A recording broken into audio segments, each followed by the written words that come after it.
The black Mercedes SUV rolled to a stop at the garage entrance, engine ticking in the Arizona heat. Jimmy Torres wiped the grease from his hands and looked up. The woman who stepped out wore a white silk blouse that probably cost more than his rent, sunglasses that screamed money, blonde hair pulled back tight. She was maybe 28, maybe 30, beautiful in that cold, untouchable way. "I need an oil change," she said without looking at him. "How long?" "About 45 minutes, ma'am." "I'll wait inside." Jimmy nodded and pulled the SUV into Bay 3. Standard oil change. He'd done 1,000 of them. Pop the hood, drain the old oil, replace the filter, pour in the new. Simple. Routine. Except this time, when he opened the back door to check if anything was left inside, he saw her. A little girl, maybe 6 years old, sitting in a booster seat. Dark hair, olive skin, and eyes. Eyes that Jimmy had seen every single day for the past 7 years when he looked in the mirror. His hands went numb. The girl looked up at him and smiled.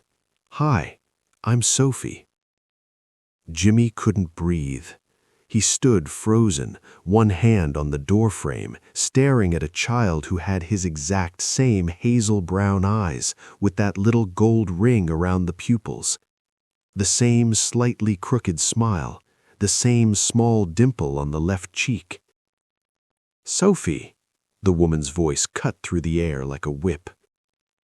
She appeared beside the car, moving fast. "Get out, now." The little girl unbuckled herself and climbed out. The woman grabbed her hand and pulled her toward the waiting room, but not before she glanced back at Jimmy. And in that split second, their eyes met. Abigail Sinclair's face went white, completely white, as if she'd seen a ghost. Because she had.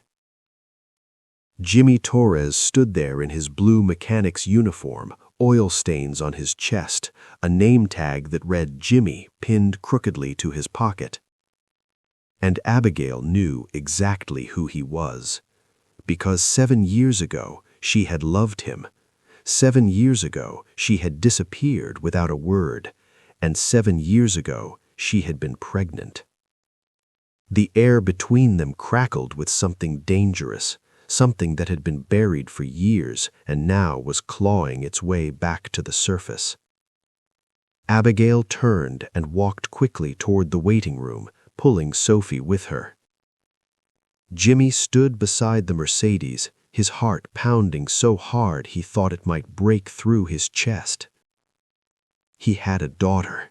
He had a daughter, and she had been hidden from him for 6 years.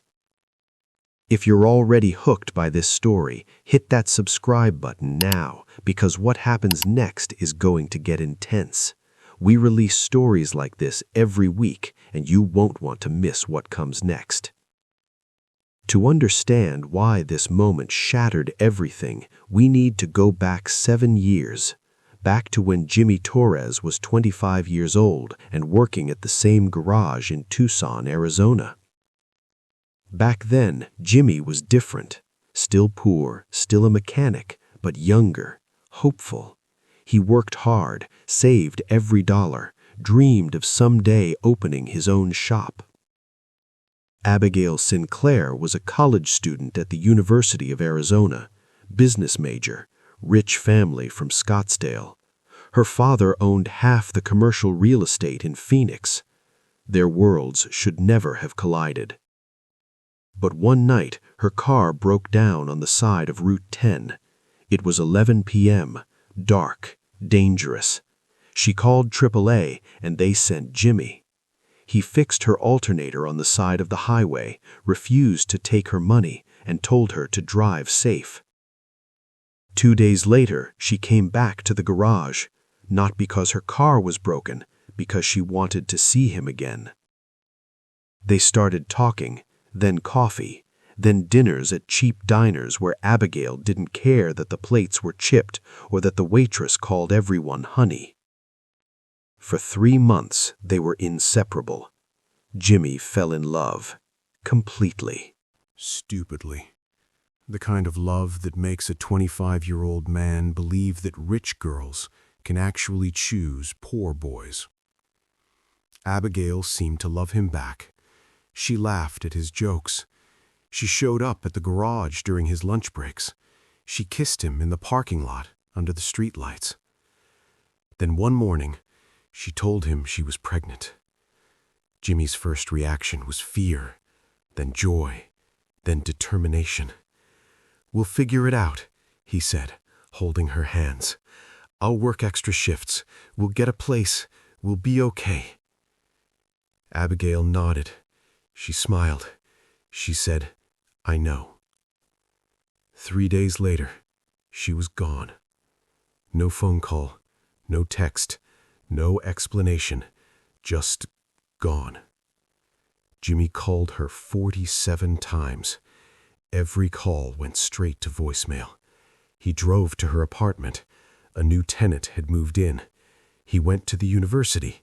She had withdrawn. He searched for her on social media.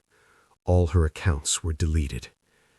Abigail Sinclair had vanished as if she had never existed.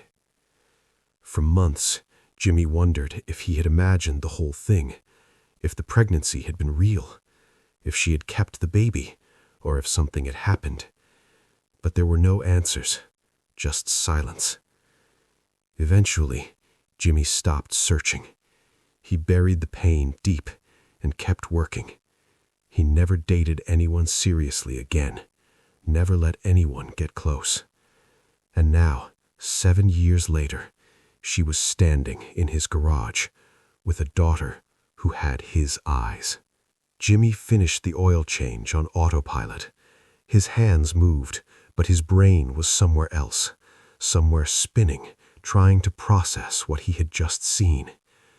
When he was done, he walked slowly to the waiting room. Abigail sat near the window, legs crossed, scrolling through her phone. Sophie sat beside her, coloring in a book. Jimmy cleared his throat. "All done. That'll be $58. Abigail didn't look up. She pulled out a black credit card and handed it to him without a word. Jimmy ran the card. His hands were shaking so badly he almost dropped the receipt. "Sign here," he said, quietly. Abigail signed. Fast, neat handwriting. Then she stood, grabbed Sophie's hand, and headed for the door. Jimmy's voice stopped her. "Abigail." She froze, didn't turn around, just stopped. "We need to talk." "No," Abigail said, her voice cold. "We don't." "She has my eyes." Silence. The air in the waiting room felt like it was suffocating. Sophie looked up at her mother, confused. "Mommy, who is that man?" "No one," Abigail said quickly. "Come on." But Jimmy wasn't letting this go. Not after 7 years. Not after seeing his daughter for the first time. "I deserve to know," Jimmy said. His voice was louder now, steady. "Is she mine?" Abigail turned slowly. Her face was a mask, cold, controlled, but her eyes betrayed her. Fear, panic. "You need to stop," she said quietly, "right now." "Is she mine?" Jimmy repeated. Abigail glanced at Sophie, then back at Jimmy. Her jaw tightened. "No," she said, "she's not." And then she walked out. Jimmy stood there frozen as the door swung shut behind them. Through the window, he watched Abigail buckle Sophie into the back seat, climb into the driver's seat, and pull out of the parking lot. Gone. Again. But this time, Jimmy wasn't letting her disappear. That night, Jimmy sat at the small kitchen table in his apartment. The place was old, worn but clean. A 2-bedroom unit in a complex near the airport where the rent was cheap. His son, Marcus, sat across from him, eating microwaved mac and cheese. Marcus was 5 years old, big brown eyes, curly black hair, the smartest kid Jimmy had ever met. Marcus was not Jimmy's biological son. Jimmy had adopted him 2 years ago after Marcus's mother, a woman Jimmy had briefly dated, died of an overdose. She had no family. No one wanted Marcus. So Jimmy took him. A single mechanic raising a kid alone. It wasn't easy. It was never easy. But Marcus was worth it. "Dad, you okay?"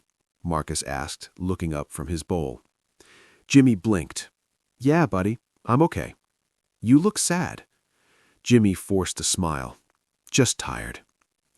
Marcus nodded and went back to eating. Kids always knew when something was wrong, but they didn't always push. After Marcus went to bed, Jimmy sat alone in the dark living room, staring at his phone. He opened Facebook, typed in Abigail Sinclair. Her profile appeared immediately. Public, no privacy settings. Jimmy scrolled through her photos. Abigail at charity galas, Abigail at business conferences, Abigail standing beside her father, Gregory Sinclair, at the opening of a new shopping center. And then he saw it. A photo from 4 months ago.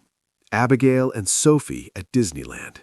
The caption read, "Best day with my girl. Sophie turns 6 today." Jimmy did the math. 6 years old, born in June. 9 months before June was September, 7 years ago, exactly when Abigail had told him she was pregnant. Jimmy's chest tightened. He scrolled further, found a photo of Sophie at a birthday party, close-up, smiling, and there, clear as day, were his eyes, his smile, his dimple. Jimmy took a screenshot, then another, then another. He wasn't crazy. This wasn't his imagination. Sophie was his daughter. The next morning, Jimmy called in sick to work for the first time in 3 years. He drove to Scottsdale, to the address listed on Abigail's driver's license from the repair order. The house was massive, a modern white mansion with floor-to-ceiling windows, a circular driveway, and a fountain in the front yard. Jimmy parked his beat-up Honda Civic on the street and walked up to the front door. His heart pounded. He rang the doorbell. A housekeeper answered, middle-aged woman, kind face. "Can I help you?" "I need to speak to Abigail Sinclair." "Do you have an appointment?" "No, but she'll want to see me." The housekeeper looked doubtful. "Your name?" "Jimmy Torres." She nodded and closed the door. Jimmy waited. 5 minutes. 10. Then the door opened again. But it wasn't the housekeeper. It was Gregory Sinclair, Abigail's father. He was in his early 60s, silver hair, expensive suit, cold blue eyes, the kind of man who'd never been told no in his entire life. "You need to leave," Gregory said. His voice was calm, but there was steel underneath. "I need to talk to Abigail. She doesn't want to talk to you. That's not your decision." Gregory pulled out his phone. "You have 10 seconds. Jimmy stood his ground. "I have rights. If she's my daughter, I have legal rights." "You have nothing," Gregory said coldly. "No name on a birth certificate, no proof, no money for a lawyer. You're a mechanic who makes $35,000 a year. Do you really think you can fight me?" Jimmy stared at him. The truth of those words hit like a punch to the gut. Gregory stepped closer. His voice dropped to a whisper. "Walk away. Forget you ever saw them. Because if you don't, I will destroy you. I will make sure you lose your job, your apartment, everything, and you'll never see that little girl again." Jimmy's jaw tightened. "She's my daughter." "Prove it," Gregory said. Then he turned and walked back inside. The door slammed shut. Jimmy stood there, alone on the porch of a house worth $4 million, feeling smaller than he'd ever felt in his life. Jimmy drove back to Tucson in silence. His phone buzzed. A text from an unknown number. "Stay away from my family, or I'll make sure you regret it." No name, but Jimmy knew exactly who it was from. He pulled over to the side of the road and sat there, gripping the steering wheel. For 7 years, he had wondered what happened to Abigail. For 7 years, he had carried the pain of being abandoned without explanation. And now he knew. She hadn't just left him, she had taken his child and hidden her. But why?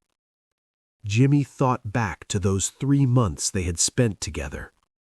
Abigail had seemed so different from her family. She hated the fake smiles, the business dinners, the pressure to marry someone appropriate. She had told Jimmy once, late at night, lying in his tiny apartment, that she wished she could just run away from it all. But she hadn't run away. She had run back. Back to the money, back to the safety, back to a world where Jimmy Torres didn't exist. Jimmy looked at the text again. "Stay away from my family." But Sophie wasn't just Abigail's family. She was his family, too. And Jimmy wasn't walking away. Not this time. If you're feeling the weight of this story, hit that like button right now. And if you think Jimmy deserves to know his daughter, drop a comment below, because this fight is just getting started. Jimmy couldn't afford a lawyer, not a real one, not the kind who could go up against Gregory Sinclair's legal team. But he knew someone who might help. Daniel Reyes, a guy Jimmy had gone to high school with. Daniel had gone to law school, graduated, and now ran a small practice out of a strip mall office on the south side of Tucson. He called him. "Danny, it's Jimmy Torres." "Danny, man, it's been years. What's up?" "I need a lawyer." "What kind of trouble are you in?" "I found out I have a daughter, and the mother won't let me see her." Silence. "Danny?" "Come to my office tomorrow, 10 a.m. Daniel's office was small, 2 rooms, a desk covered in files, a coffee maker that looked like it was from 1987. But Daniel listened, really listened. Jimmy told him everything, the relationship with Abigail, the pregnancy, her disappearance, seeing Sophie at the garage, the confrontation with Gregory. When Jimmy finished, Daniel leaned back in his chair and rubbed his face. "This is complicated. Can I get a paternity test?" "Only if she agrees or if a court orders it. And to get a court order, you need to prove you have standing." "What does that mean?" "It means you need to prove you're the father, but you can't prove you're the father without a paternity test. It's a catch-22. Jimmy's heart sank. "So I'm screwed." "Not necessarily," Daniel said. "If you can prove you had a relationship with Abigail at the time of conception, and if you can show that Sophie resembles you, a judge might order a test." "But her father threatened me, said he'd destroy me if I didn't back off." Daniel nodded. "Rich people do that, but threatening you isn't illegal, not unless he actually does something." "So what do I do?" "We file a petition for paternity, we request a DNA test, and we see what happens." "How much will that cost?" Daniel looked at Jimmy for a long moment. "For you, nothing. We'll call it pro bono." "Danny, I can't." "Yes, you can," Daniel interrupted. "You're a good guy, Jimmy. You took in Marcus when no one else would. You worked 2 jobs to keep a roof over his head. If this girl is yours, you deserve to know her, and she deserves to know you." Jimmy's throat tightened. "Thank you." Daniel nodded. But I need to be honest with you. This is going to be a fight. Gregory Sinclair has money, power, connections. He's going to come at us hard. Are you ready for that?"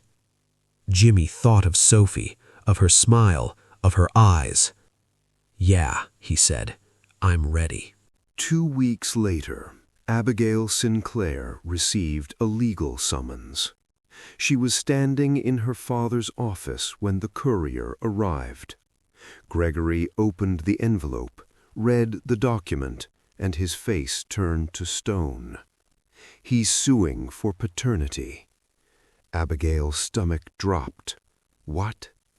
Gregory handed her the papers. "Jimmy Torres has filed a petition with the port requesting a DNA test to establish paternity of Sophie." Abigail sat down. Her hands were shaking.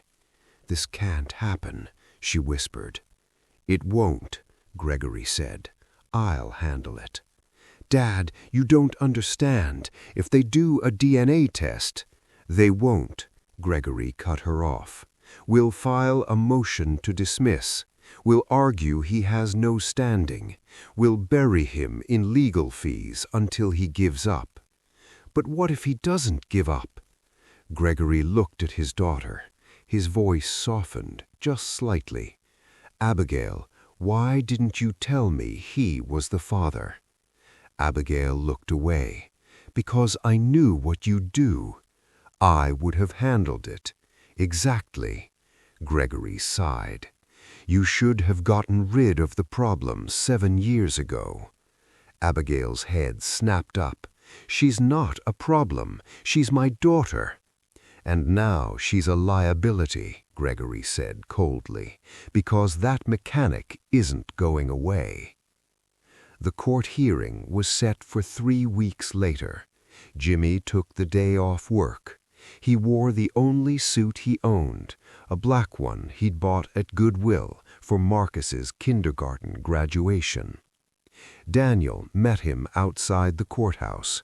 "Remember, stay calm. Don't let them provoke you." They walked inside. The courtroom was small, wood-paneled, fluorescent lights buzzing overhead. Abigail sat at the other table with 3 lawyers, all men, all in suits that cost more than Jimmy's car. She didn't look at him, not once. The judge entered, Judge Patricia Brennan, a woman in her 50s, sharp eyes, no-nonsense demeanor. "This is a petition for paternity filed by James Torres regarding the minor child Sophie. Mr. Torres, are you representing yourself?" "No, Your Honor." Daniel stood. "Daniel Reyes for the petitioner." "And for the respondent?" One of the lawyers stood. "Marcus Chen for Abigail Sinclair." "Proceed." Daniel stood and laid out the case. The relationship between Jimmy and Abigail, the timeline of Sophie's birth, the physical resemblance. "Your Honor, Mr. Torres has a fundamental right to know if this child is his. We're requesting a court-ordered DNA test." Marcus Chen stood. He was tall, polished, confident. "Your Honor, this is a fishing expedition. Mr. Torres has no proof that he is the father. He had a brief relationship with my client 7 years ago. That does not give him the right to harass him and her child." "Harassment?" Daniel shot back. "He's asking for a DNA test, not custody. He showed up at my client's home uninvited. He made baseless accusations. This is about money. My client is wealthy, and Mr. Torres sees an opportunity." Jimmy's fists clenched under the table. Judge Brennan looked at Abigail. "Ms. Sinclair, is it possible that Mr. Torres is the father?" Abigail hesitated. "No, Your Honor." "You're certain?" "Yes." "Then you should have no objection to a DNA test." Marcus Chen stood quickly. "Your Honor, my client's privacy." "Privacy does not outweigh a child's right to know her biological father," Judge Brennan interrupted. If Mr. Torres is not the father, the test will prove it. If he is, this child deserves to know." She banged her gavel. "DNA test is ordered. Results to be submitted to the court within 30 days. Next." Jimmy couldn't breathe. He had won. For the first time in this fight, he had actually won something. Abigail stood quickly and walked out of the courtroom without looking back. The DNA test was scheduled for the following week. Jimmy and Sophie would go to a lab, have their cheeks swabbed, and wait for the results. But 2 days before the test, Jimmy's phone rang. Unknown number. "Hello? Mr. Torres, this is Marcus Chen, Ms. Sinclair's attorney." Jimmy's chest tightened. "What do you want?" "My client would like to speak with you, privately, before the test." "Why?" "She wants to explain, in person." Jimmy was silent. "Will you meet with her?" Chen asked. "Where?" "Her home, tomorrow, 2 p.m. Jimmy thought for a moment. "Fine." The next day, Jimmy drove back to Scottsdale. This time, the gate was open. The housekeeper led him inside. The house was even more intimidating on the inside. White marble floors, modern art on the walls, furniture that looked like it belonged in a museum. Abigail was waiting in the living room. She looked different, smaller, tired. "Thank you for coming," she said quietly. Jimmy didn't sit. "Why am I here?" Abigail took a deep breath. "Because I owe you the truth." "I already know the truth. Sophie is mine." "Yes," Abigail said, her voice cracked. "She is." Jimmy's heart stopped. "I'm sorry," Abigail continued. Tears were streaming down her face now. "I'm so sorry. I should have told you. I wanted to tell you, but my father—" "Your father what?" Abigail looked away. "When I told him I was pregnant, he said if I kept seeing you, he'd cut me off completely. No money, no family, no support. He said you were a mistake, that I'd ruin my life if I stayed with you." "So you chose money over me?" "I chose survival," she shot back. "I was 21 years old. I had no job, no skills, nothing. How was I supposed to raise a baby alone?" "You weren't alone. I was there." "You worked in a garage, Jimmy. You barely made rent."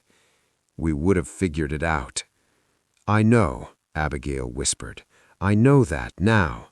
But back then I was scared, and my father convinced me that you'd leave eventually, that you'd realize how hard it was and walk away." "But I didn't leave," Jimmy said. His voice was shaking. "You did." "I know," Abigail nodded. Silence. "Why are you telling me this now?" Jimmy asked. "Because I don't want to fight you anymore," Abigail said. "Sophie is yours. I know it. You know it. The DNA test is just going to confirm what we already know." She paused. "But my father won't let this go. He'll fight you until you're bankrupt. He'll make your life hell, and Sophie will be caught in the middle." "So what are you saying?" Abigail looked up at him. "I'm saying we figure this out, together, without lawyers, without my father." "How?" "I don't know yet," Abigail admitted, "but I know I can't keep you away from her anymore. It's not fair to you, and it's not fair to her." Jimmy stared at her. The woman who had broken his heart 7 years ago was sitting in front of him, crying, asking for a second chance. Part of him wanted to walk away, to let the lawyers handle it, to make her suffer the way he had suffered. But another part of him, the part that had spent the last 7 years raising Marcus, knew that anger wouldn't help Sophie. "I want to meet her, Really meet her. Not in a garage, not in a courtroom. I want to sit down with her and talk to her. Okay. And I want to be in her life, not just visits, real time, real parenting. Okay. And no more lies. Abigail's voice was barely a whisper. No more lies. Before we continue, tell me, where are you watching this story from? Drop your city, state, or country in the comments, because this story is being watched by people all over the world, and we want to know where you are. 3 days later, Jimmy drove back to Scottsdale. This time, Sophie was there. She sat on the couch in the living room, coloring in a book. Abigail sat beside her. "Sophie," Abigail said gently, "this is Jimmy. He's a friend of Mommy's." She looked up. Those eyes, those impossible, unmistakable eyes. "Hi," she said. "Hi, Sophie," Jimmy said. His voice was shaking. "Do you like coloring?" "I do." "You can color with me if you want." Jimmy sat down on the floor beside the coffee table. Sophie handed him a crayon. They colored together in silence. Abigail watched from the couch, tears running down her face. After a while, Sophie looked up at Jimmy. "You have eyes like me." Jimmy's throat tightened. "Yeah, I do. Mommy says that's special." "It is special." Sophie smiled. "I like you." Over the next few weeks, Jimmy visited twice a week. He and Sophie colored. They played games. They watched cartoons. She didn't know he was her father. Not yet. Abigail wanted to wait until the DNA results came back officially, even though they both knew what the results would say. But Jimmy didn't care. He was just happy to be there, to hear her laugh, to see her smile. Marcus met Sophie once.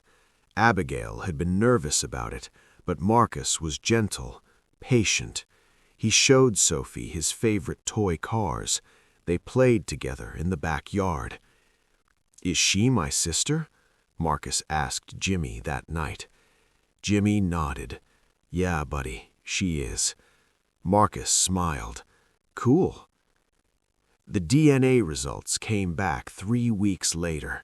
99.99% match. Jimmy Torres was Sophie's biological father. Abigail sat in her father's office, holding the paper. "This doesn't change anything," Gregory said. "We can still fight for full custody." "No," Abigail said. Gregory looked up. "What?" "I'm not fighting him, Dad. Sophie deserves to know her father." "He's a mechanic. So what?" "He has nothing to offer her." "He has love," Abigail said. "He has patience. He has integrity, which is more than you've ever had." Gregory's face darkened. "Be very careful what you say next." "I'm done being careful. I'm done letting you control my life. Jimmy is Sophie's father, and I'm going to share custody with him. If you don't like it, that's your problem. You'll regret this." "Maybe," Abigail said, "but at least I'll be able to look my daughter in the eye." She walked out. 6 months later, Jimmy and Abigail stood in a courtroom again. But this time there were no lawyers fighting, no accusations, no anger. Just a custody agreement.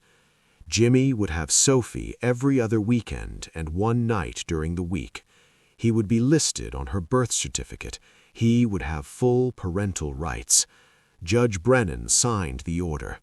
"Congratulations, Mr. Torres. You're officially a father." Jimmy smiled. For the first time in 7 years, he felt whole. Sophie learned the truth on a Saturday afternoon. She was sitting between Jimmy and Abigail on the couch. "Sophie," Abigail said gently. "We need to tell you something important." Sophie looked up. "What?" "Jimmy isn't just Mommy's friend. He's your dad." Sophie blinked. "My dad?" Jimmy nodded. "Yeah, sweetheart, I'm your dad." Sophie looked at him for a long moment. Then she smiled. "So that's why we have the same eyes." Jimmy laughed. "Yeah, that's why." "Can I call you Dad?" Jimmy's voice broke. "I'd love that." Sophie hugged him, and in that moment, all the pain, all the anger, all the years of loss melted away. 1 year later, Jimmy opened his own garage, Torres Auto Repair, a small shop on the east side of Tucson. Abigail co-signed the loan, not because Jimmy asked, but because she wanted to. "You've been working for other people your whole life. It's time you worked for yourself." Marcus and Sophie played in the waiting room while Jimmy worked on cars. On weekends, they all went to the park together. Sometimes Abigail came, sometimes she didn't. It wasn't a perfect family, but it was real, and that was enough. If this story moved you, hit that subscribe button right now, because stories like this, stories about second chances, about fighting for what's right, about broken families finding their way back together, these are the stories we tell every week. Don't miss the next one. Jimmy Torres never became rich, he never became famous, but he became something better. He became a father. And in the end, that was the only thing that mattered. The screen fades to black. Text appears. Your voice matters. Your story matters. Drop a comment below and tell us what you think. Would you have fought for your child, or would you have walked away? See you next time.